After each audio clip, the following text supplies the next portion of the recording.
Continuamos con la segunda parte de la clase de resucitación cardiopulmonar.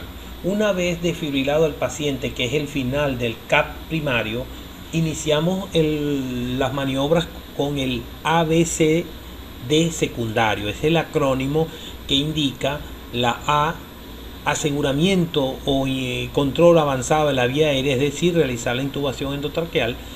La breathing o respiración consiste en evaluar la eficacia de la ventilación una vez intubado el paciente, es ver si el paciente está bien intubado, que estamos expandiendo ambos pulmones.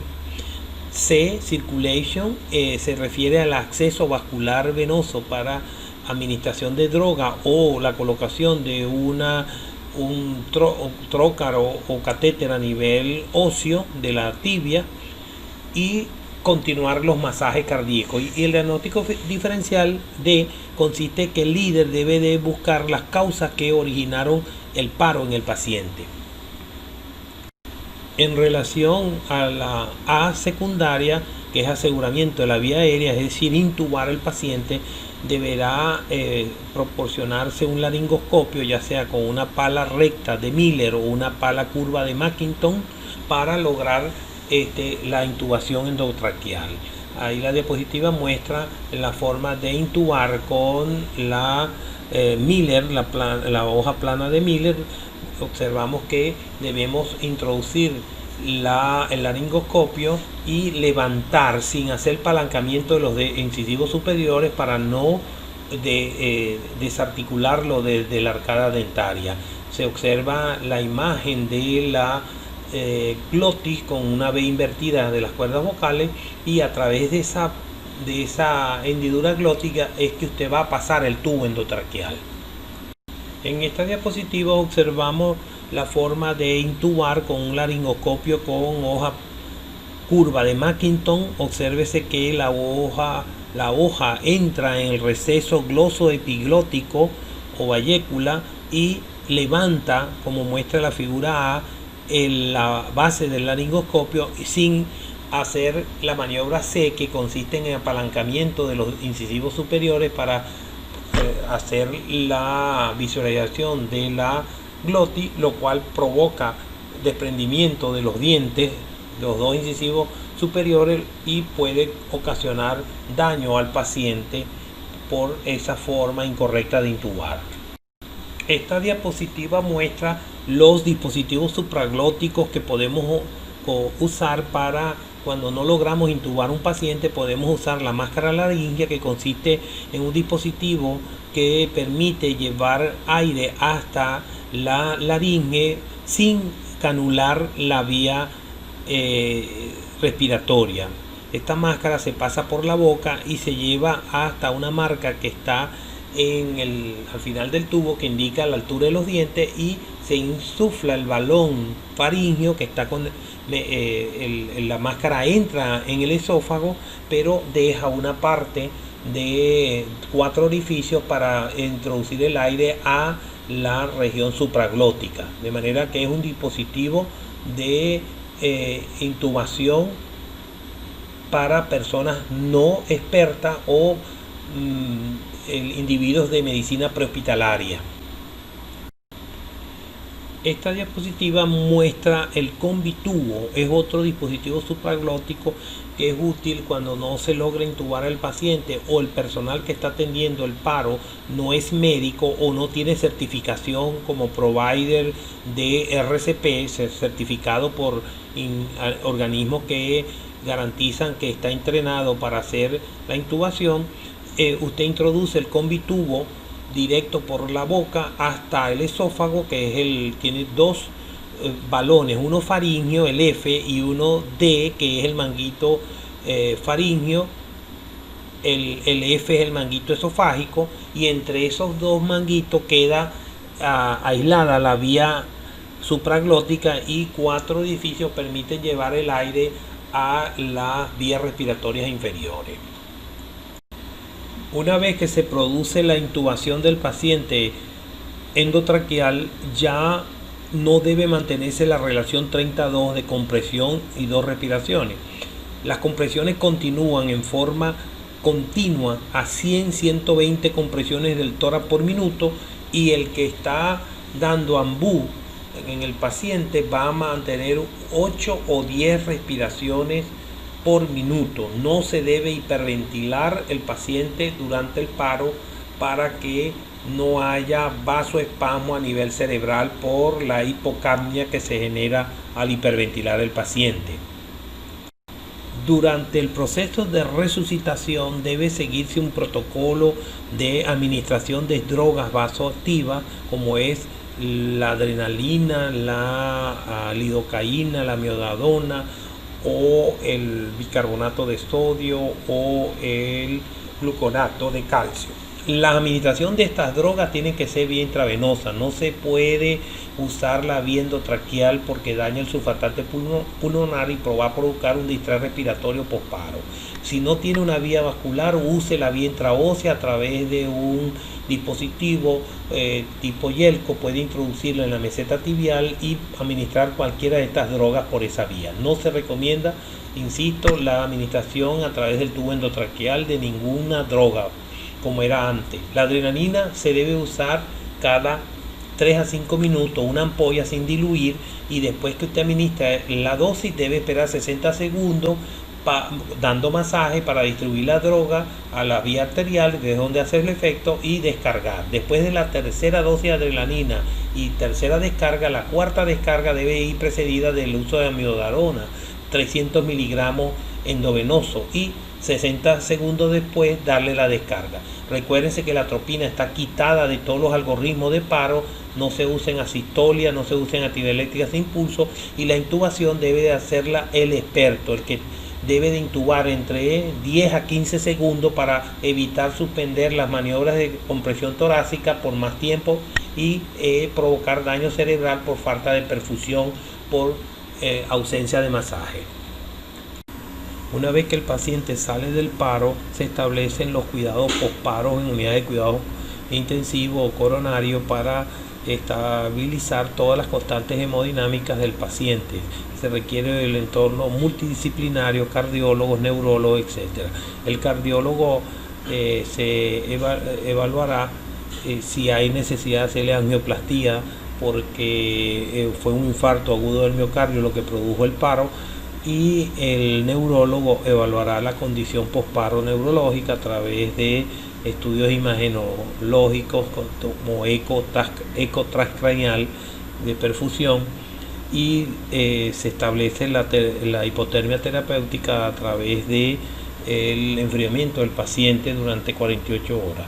La concentración de oxígeno inspirado debe ser en promedio entre 94 y 96. La hiperoxia está contraindicada porque produce peroxidación por daño por radicales libres.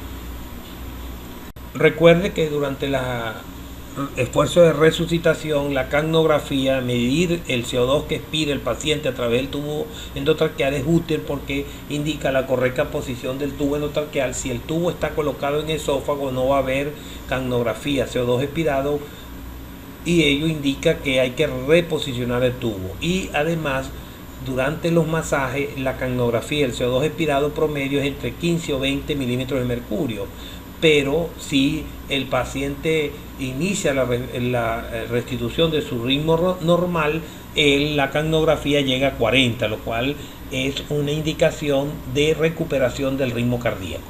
La hiperoxemia está contraindicada en un paciente postparo porque el paciente se produce en la reperfusión una hiperoxia que genera radicales libres y terminan por dañar más el cerebro. La intervención percutánea está indicada cuando la causa del paro fue un infarto y la coronaria todavía está obstruida.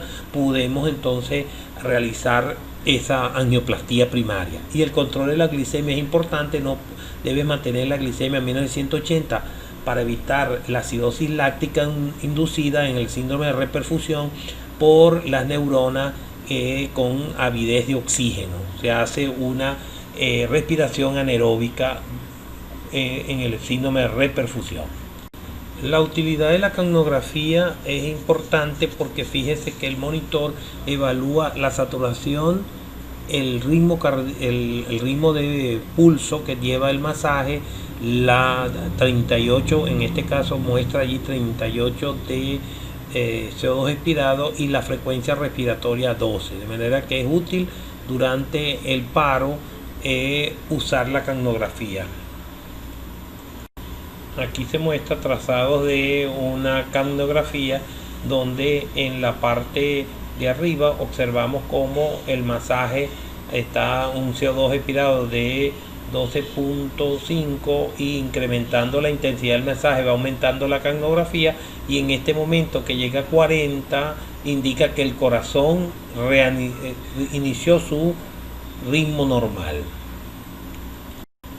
Ahora hablamos de el autopulse, que es un sistema de compresión automática de tórax que genera un flujo anterógrado por compresión del tórax, construye la pared anterior del tórax en forma circunferencial contra un tablero rígido, similar a un gran manguito de presión arterial. Genera presiones durante la RCP superiores a las generadas en forma manual. Es unos nuevos dispositivos para dar masaje.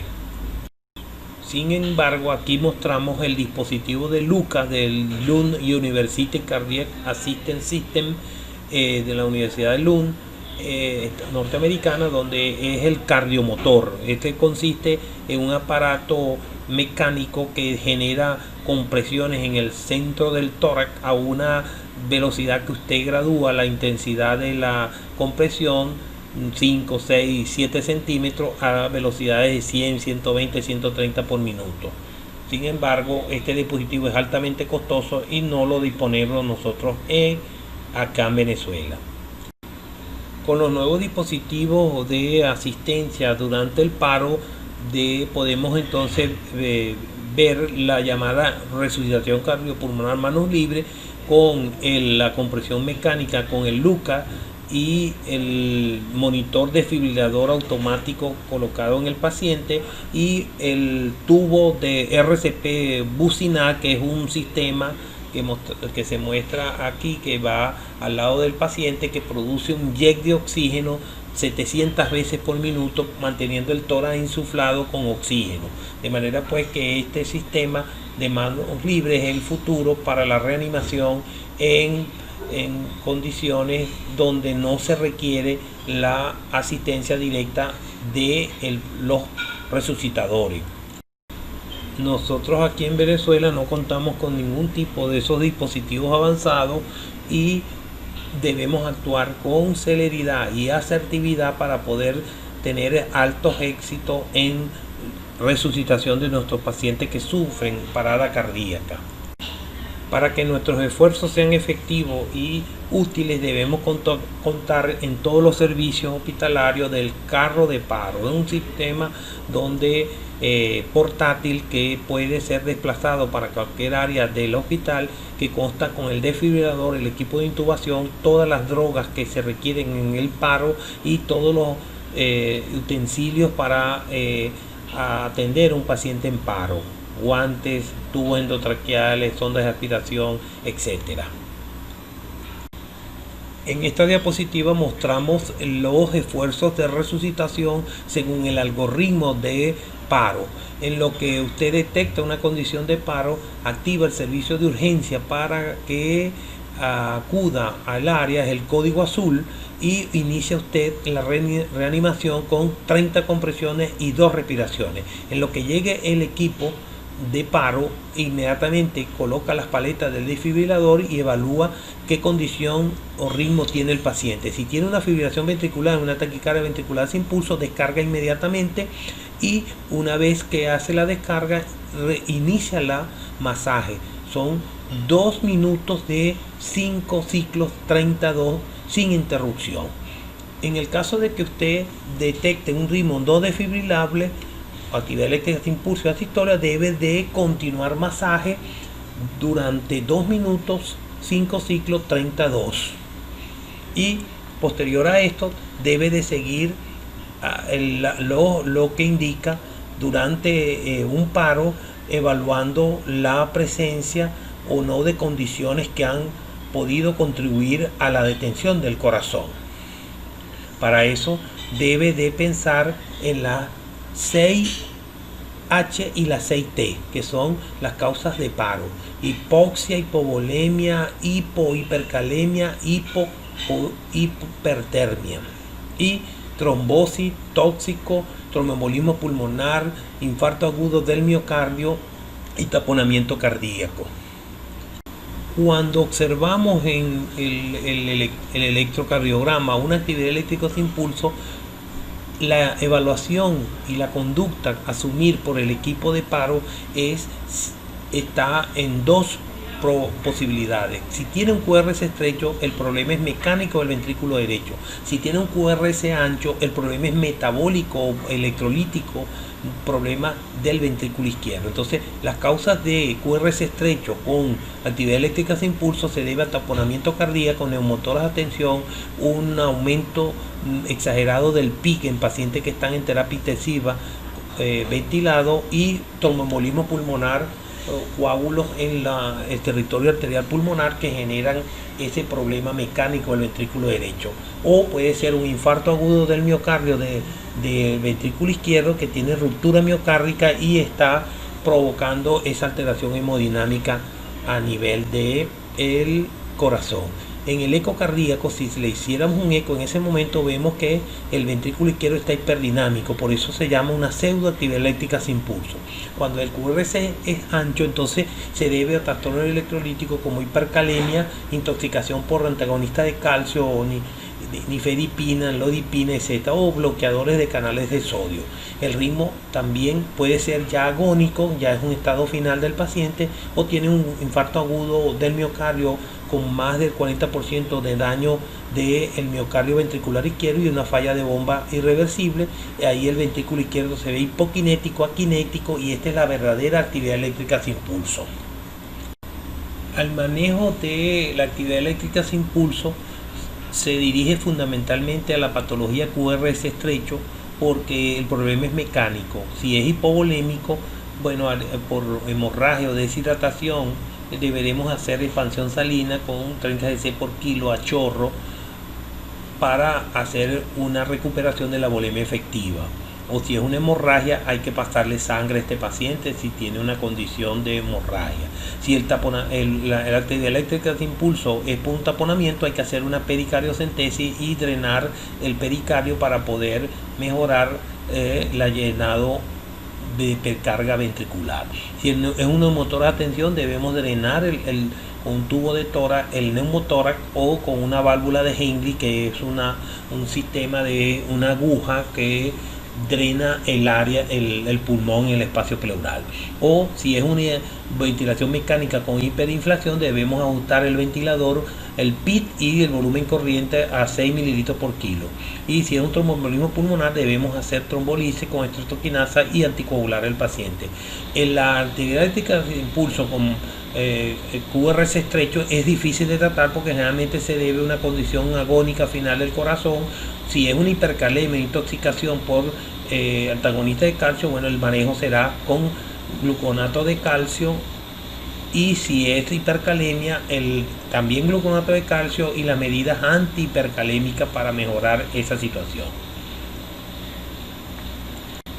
Dentro de las drogas para usarse en un paro cardiorrespiratorio, la adrenalina es la droga de primera línea por su efecto alfa-adrenérgico. Es el efecto vasoconstrictor que aumenta la presión de perfusión a nivel del arterio coronario y mejora la oxigenación durante el masaje del ritmo del nodo sinoatrial, que cuando descarguemos pueda reiniciar su ritmo sinusal. El efecto beta-adrenérgico no es importante y hay que tener cuidado con el uso de la adrenalina en pacientes intoxicados con cocaína, porque aumenta la toxicidad de la adrenalina. Y recordar que en pacientes muy hipóxicos y acidóticos no actúa la adrenalina. Hay que tratar de mejorar la oxigenación y la condición ácido-base para que tenga un efecto importante la adrenalina. Otra droga importante en la reanimación, debido a la ausencia de amiodarona, no se dispone en nuestro país actualmente. Usamos entonces, en vez de amiodarona en la cuarta descarga, usamos una dosis de 1 a 1.5 miligramos por kilo, 100 miligramos aproximadamente, en el paciente que está en fibrilación ventricular refractaria. Le damos esta dosis y a los 10 minutos le podemos dar otra dosis hasta que alcancemos máximo 3 miligramos por kilo. Otra droga útil en los esfuerzos de reanimación es el gluconato de calcio, sobre todo en pacientes que están hipercalémicos o que tienen intoxicación por antagonistas de calcio. Se usa una dosis de 10 mililitros de gluconato de calcio cada 10 minutos hasta que logremos revertir la causa del paro por hipercalemia y por condición de intoxicación por calcio antagonista. En relación al bicarbonato de sodio, que se viene usando en casi todos los paros, actualmente no está recomendado, vista de que en estos pacientes se usa el bicarbonato puro y esto produce una gran alcalemia que a nivel cardíaco origina una arritmia letal que es el stone heart, corazón de piedra. Este es un paro en sístole y por lo tanto el corazón no puede ser masajeado, está totalmente contraído. Es una condición de suma gravedad. A pesar de ello, vemos que se sigue usando el bicarbonato en los paros. Tiene un efecto inotrópico negativo, exacerba la acidosis intracelular y produce una gran hiperosmolaridad y una disminución de la disociación de la curva de oxígeno de la hemoglobina, de manera que tiene muchos efectos deleterios. Otro medicamento o droga útil es el oxígeno.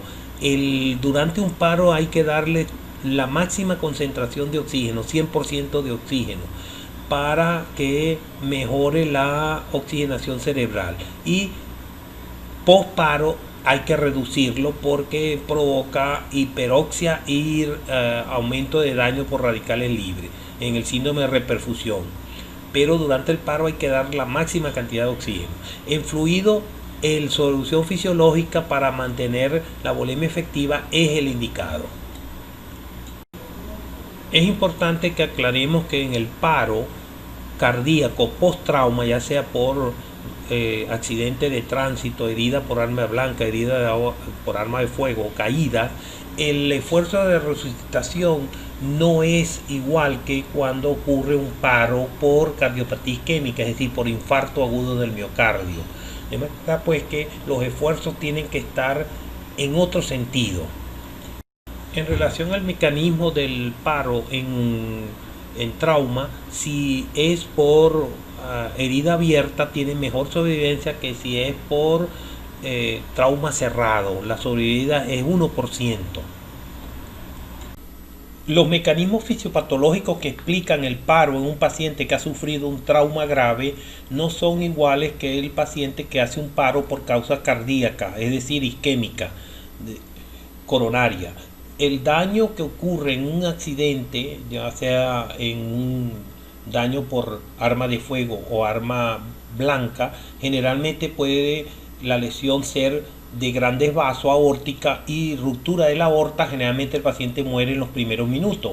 O daño catastrófico cerebral, estallido de masa encefálica con pérdida de tejido cerebral. Ese paciente no es susceptible de reanimación. ¿Cuál es susceptible de reanimar? Los pacientes que han tenido trauma, contusión y tienen un paro respiratorio por contusión del bulbo raquídeo, donde está el centro cardiomotor, pudiese ese paciente ser susceptible de reanimarlo. Pacientes que han recibido trauma de tórax, contusión directa, en un golpe directo en el pecho, se produce una situación llamada conmotion cordi o conmoción cardíaca que detiene el corazón momentáneamente y puede ser susceptible de reanimación. El shock hemorrágico de una herida de bala o una lesión punzopenetrante puede también, dentro del contexto de reanimación, ser efectivamente recuperados estos pacientes. Por lo tanto, en el contexto de un paro, no es lo mismo un paro por trauma que o un paro de origen médico, y el abordaje de este paciente es diferente. Los algoritmos propuestos por la American Heart Association en relación a el Advanced Cardiac Life Support o soporte de vida avanzado cardíaco no son útiles para el paro traumático. En un paciente exangüe sin sangre no tiene utilidad darle masaje cardíaco y adrenalina a un corazón que no tiene sangre que bombear. Por lo tanto, las medidas de un paro en pacientes con shock hemorrágico es restituir la sangre para poder resucitar a este paciente. Otra condición que debemos hablar en el paro es el paro cardíaco que ocurre en embarazada. Esa situación se conduce igualmente como un paro en una persona que no tenga esta condición, con la diferencia que la mujer embarazada debe estar en decúbito lateral izquierdo con desplazamiento del útero para evitar la compresión de la vena cava inferior y que pueda tener retorno venoso el corazón y pueda bombear sangre. Los líquidos y las drogas deben ser administradas en las extremidades superiores o en la yugular para que puedan alcanzar el sistema arterial. Si después de 10 minutos de resucitación todavía la mujer no había recuperado el ritmo cardíaco, debe de plantearse la posibilidad de una cesárea de emergencia, es decir, sacarle el niño de allí en el área, en el box de emergencia donde está, para lograr que sobreviva. Y una vez que se descomprime el útero, es probable que se logre restitución de la actividad cardíaca en la madre. Tiene 5 minutos para sacar el niño del claustro materno, porque si no va a morir por insuficiencia placentaria aguda. En esta diapositiva se muestra la forma correcta de reanimar una embarazada con una persona desplazando el útero hacia el lado izquierdo para liberar la compresión sobre la cava inferior y lograr que haya retorno hacia el corazón. Recuérdense que el 60% de la sangre está en las piernas, en los miembros inferiores. Finalmente debemos considerar la situación con la pandemia de COVID-19 que vamos a hacer ante un paro en un paciente que tiene sospecha o confirmación de infección por COVID-19.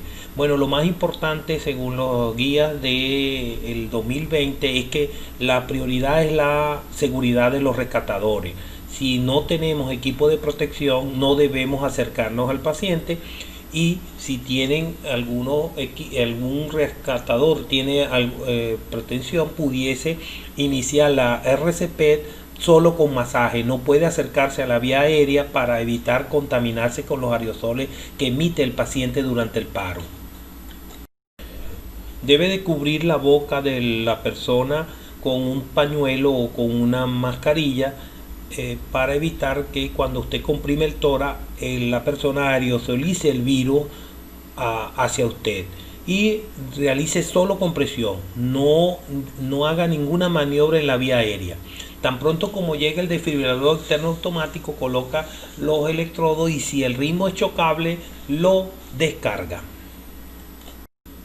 Durante las maniobras de resucitación, un paciente COVID positivo debe de realizar las 30 compresiones, 2 respiraciones si tiene usted los equipos de protección y tiene un bolsa ambut con mascarilla y un filtro EPA de alta eficiencia entre el paciente y la bolsa ambut, y debe de alguien de las personas que están en el box de resucitación debe de comprimir muy bien la mascarilla sobre la cara del paciente para evitar la aerosolización del COVID desde el pulmón y de las vías respiratorias altas.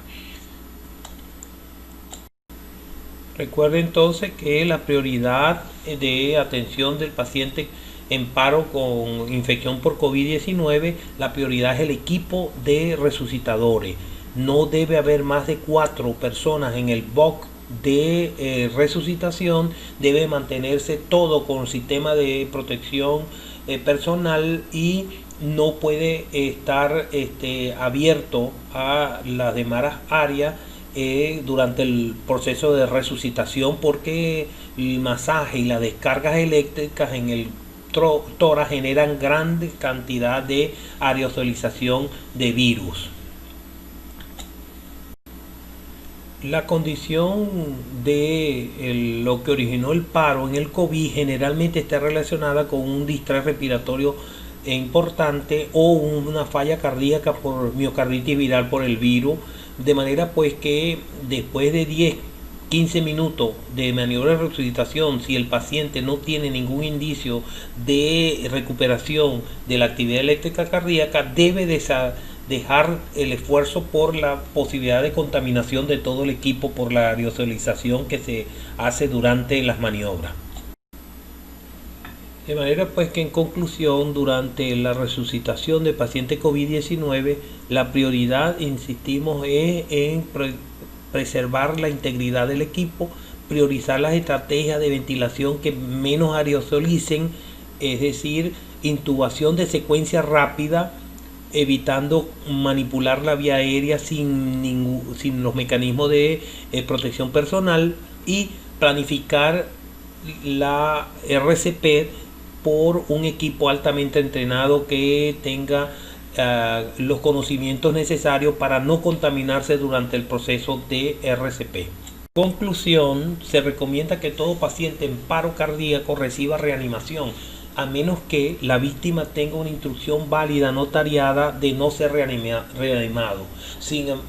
Porque hay pacientes que no aceptan ingresar a unidades de cuidados intensivos ni ser reanimados por el riesgo de que queden en estado vegetativo. La víctima tenga, por ejemplo, signos de muerte irreversible, como es el rigor mortis, o que esté decapitado, o livideces que indica que ya la putrefacción ha empezado y de manera no tiene sentido hacer ningún esfuerzo.